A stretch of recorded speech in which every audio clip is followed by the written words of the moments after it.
Halo teman-teman Sunarta, selamat datang kembali di video konten Tableau kami. Pada kesempatan kali ini kami akan membahas perihal Maps and Geographic Data Analysis. Di sini saya Ikhwan Jauhar atau biasa dipanggil Jauhar, salah satu produk spesialis Tableau di Sanarta, dan bersama juga dengan Mbak Wiwit akan menyampaikan hal-hal apa saja yang menarik perihal Maps dan Geographic yang ada di Tableau ini. Tapi sebelum masuk ke kontennya, seperti kata pepatah ya, tak kenal maka tak sayang. Jadi kami akan coba memperkenalkan diri terlebih dahulu dari sisi company kami. Sanarta itu siapa dan apa saja yang kami tawarkan. Oke, jadi Sanarta ini salah satu partner Tableau, dan sebenarnya Sanarta ini bukan hanya menyediakan solusi IT terkait dengan Tableau, tapi kami juga memiliki berbagai macam solusi IT di bidang ERP, Business Intelligence, Project Management Tools, dan lain-lain ya. Dan ini bisa dilihat ada Tableau, ada Smartsheet, ada Commodica, Signiflow, dan semacamnya. Nah, kalau misalkan teman-teman penasaran, bisa langsung aja cek ke website Sanarta. Bisa dicek aja di sanarta.co.id. Nah, mungkin tanpa berpanjang lebar lagi, kita bisa langsung mulai ke konten kita pada kesempatan kali ini. Silahkan Mbak Wiwit. Oke, thank you Mas Jo. Jadi pada kesempatan kali ini kita akan membahas terkait Maps and Geographic dari data analysis menggunakan Tableau. Analisis data geografis membantu kita untuk memahami bagaimana data tersebar di berbagai wilayah. Ini membuat visualisasi data menjadi lebih menarik dan mudah dipahami. Dan hal ini bisa kita lakukan di Tableau gitu ya. Nah, dengan melakukan plot data ke Maps, kita bisa melakukan analisis geografis.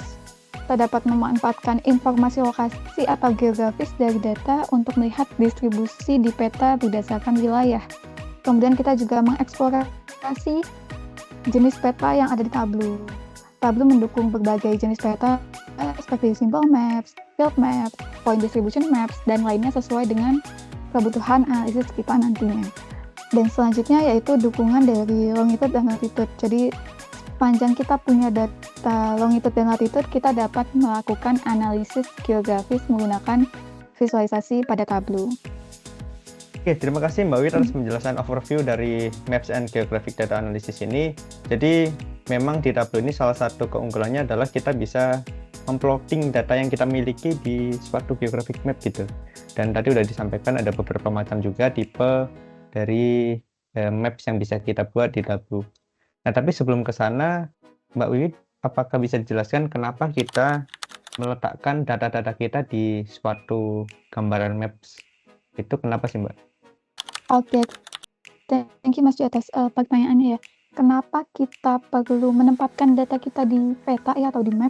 Nah, itu kita yang pertama yaitu memanfaatkan data lokasi secara efektif. Nah, kita dapat mengungkapkan pola atau hubungan yang mungkin tidak terlihat kalau dalam format data lainnya. Kalau kita tempatkan di map, ini akan membantu memahami keterkaitan data dengan lokasi geografisnya. Misalnya untuk melihat pola di Jabodetabek dan sekitarnya. Kalau penggunaan grafik batang atau bar chart akan menyajikan dari value terbesar hingga value terkecil, ataupun sebaliknya.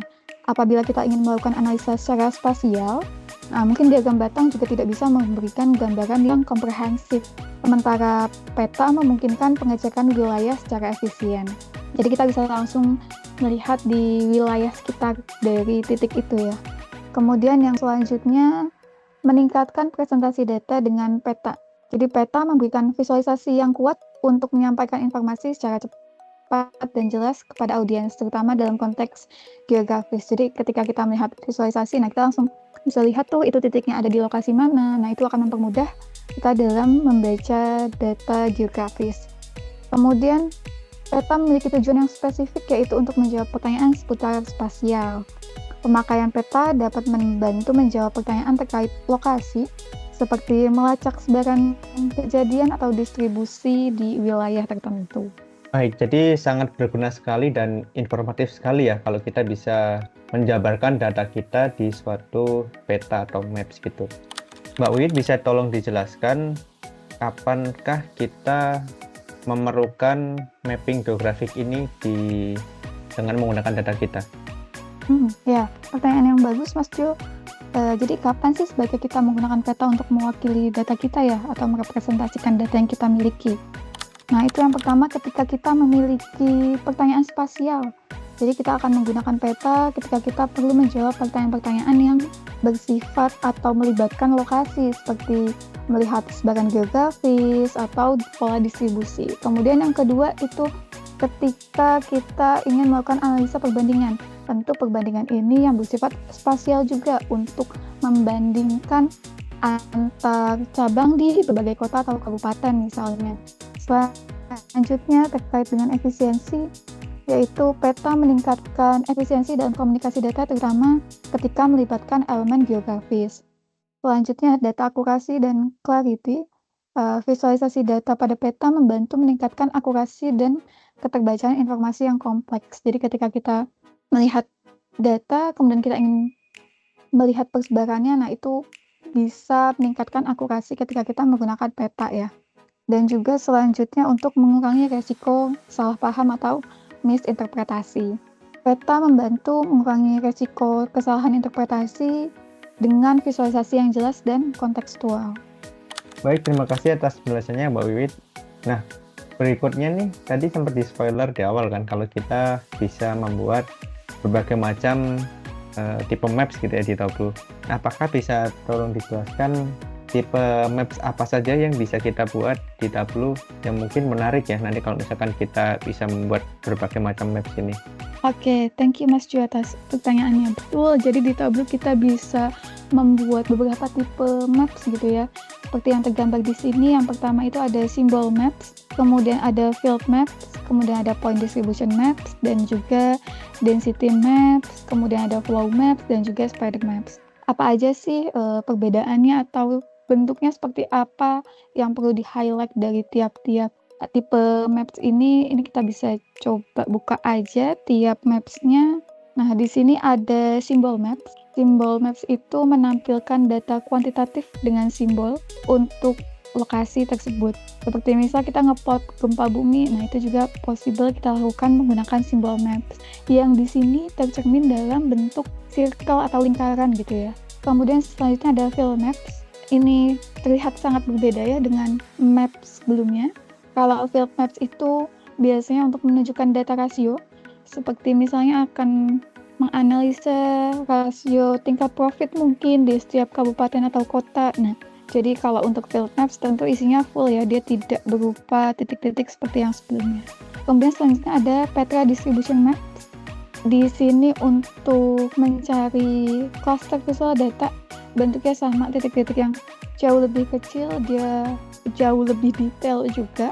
Kemudian selanjutnya ada density maps dan juga flow maps. Density maps itu untuk menampilkan kecenderungan cluster data. Jadi kalau kita misal punya suhu, misalnya data suhu, kemudian ada panas dan juga ukuran suhunya berbeda-beda, nah itu bisa tercermin di dalam warna yang ada di density maps. Kemudian untuk flow maps, misalnya kita punya data terkait penerbangan atau kapal, nah itu possible menggunakan flow maps ya, untuk antara dari lokasi satu ke lokasi lainnya. Nah, di sini selanjutnya juga ada spider maps. Kalau spider maps itu menunjukkan interaksi antar lokasi dari asal sampai ke tujuan, seperti misalnya jalur stasiun atau sepeda mungkin. Nah, di sini bisa mencerminkan hal tersebut dari pertama kita mulai sampai akhir, kemudian lingkarannya itu bisa mencerminkan mungkin tingkat kepadatan lalu lintasnya. Jadi setiap jenis peta tentu memiliki kegunaan dan aplikasi yang berbeda tergantung pada jenis data yang ingin divisualisasikan dan tujuan analisis geografis yang ingin dicapai. Nah, kalau kita lihat tadi menarik ya, ada berbagai macam dan tadi juga sudah dijelaskan oleh Mbak Wiwit case apa saja yang sekiranya cocok untuk masing-masing tipe maps itu sendiri. Dan nanti bisa disesuaikan juga teman-teman serta kalau misalkan ingin plotting datanya sesuai dengan use case yang dimiliki dan tipe maps yang disediakan oleh Tableau atau possible tipe di Tableau. Tentunya kita sudah nggak sabar nih Mbak Wiwit untuk melihat secara langsung bagaimana cara kita membuat atau melakukan mapping geografik data yang kita miliki di Tableau itu seperti apa? Bisa dijelaskan Mbak Wiwit atau bisa didemokan? Silahkan. Ya, oke. Selanjutnya kita akan masuk ke sesi demo ya Mas Jo, supaya untuk menggambarkan bagaimana kita menggunakan maps di Tableau. Kali ini kita akan mencoba satu tipe maps, yaitu field maps, dengan requirement yaitu kita harus memiliki satu data kuantitatif atau kualitatif values. Kemudian kita juga membutuhkan geographic location. Ini bisa di-recognize by Tableau, ataupun kalau kita memiliki custom polygons itu juga possible.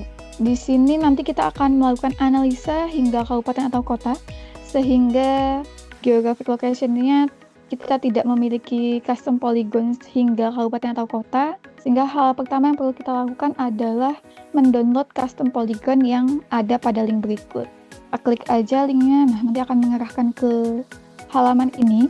Kemudian kita pilih country-nya. Di sini saya punya data Indonesia, jadi saya akan ubah country-nya ke Indonesia. Nah, kalau sudah itu bisa kita download saja. Kita download sesuai dengan level yang kita butuhkan. Kalau ingin data yang paling granular itu tentu ada di level paling belakang ini ya, atau level 4. Jadi kita klik aja, atau kita klik share filenya, ini juga possible. Nah, di sini data akan terdownload. Karena saya sudah memiliki datanya, jadi saya tidak mendownload ulang. Data yang sudah kita download tadi itu kita ekstrak terlebih dahulu ya. Kita ekstrak files. Nah, nanti kalau kita sudah ekstrak files, dia akan menjadi folder seperti ini dan sudah siap digunakan. Ini kita buka. Nah, ini adalah isi dari shape file tersebut.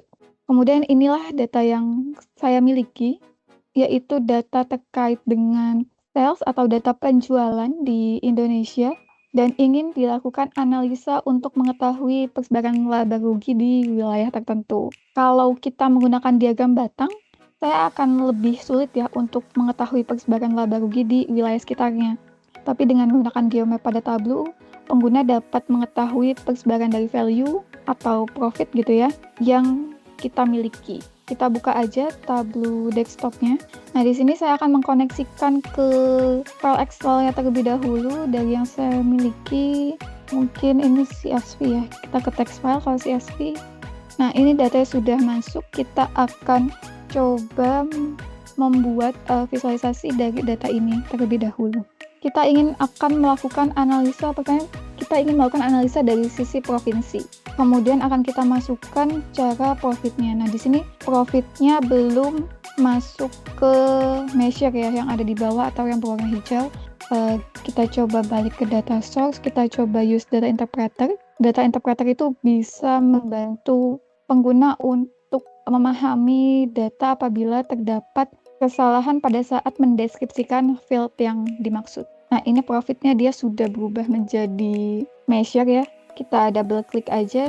Nah, dia value-nya seperti ini.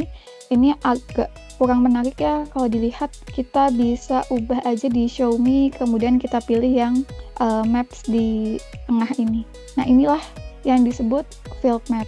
Tentu kalau kita ingin membuat field maps pada provinsi, nah itu tidak ada kendala karena bisa dibantu di-provide dari Tableau. Tapi kalau kita coba ingin kita drill down lagi nih, analisa provinsinya menjadi lebih detail yaitu per city, kita coba drill down.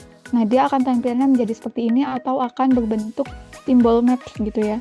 Jadi dia tidak begitu terlihat atas batas-batas wilayahnya.